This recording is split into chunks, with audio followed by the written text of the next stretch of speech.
তো আমার রেগুলার যা লাইফ, সকালে ঘুম থেকে উঠি, চান টান সেরে টিফিন করে খাট ছেড়ে ওই কম্পিউটার টেবিল দিয়ে আবার বিকেল 4টে 4:30 নাগাদ কাজ অফ করে আবার ওই বিছানায়। এই গতানুগতিক একটা জীবন। আর কখনো কারো হেল্প পেলে বা কোনো কেউ এলে, একটু বেরোনোর সুযোগ হলে একটু আশেপাশটা বেরোনো।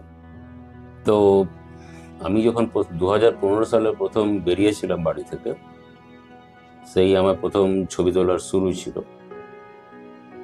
সেখানে আমি দীঘা গিয়ে বেশ কিছু ছবি তুলে এনেছিলাম। সে গল্প আমি আলাদা একটা এপিসোড করব। তো এই ছবিটার কনটেক্সটে বোঝানোর জন্য আমাকে ওই জায়গাটা একটু বলতে হচ্ছে।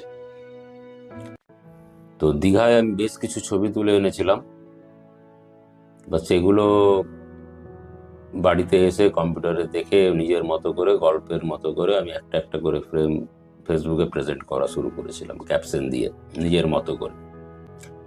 এবং ধীরে ধীরে আমার একটা গল্প বলার প্রতি একটা অ্যাট্রাকশন তৈরি হলো। দেখলাম আমি ব্যাপারটা খুব এনজয় করছি।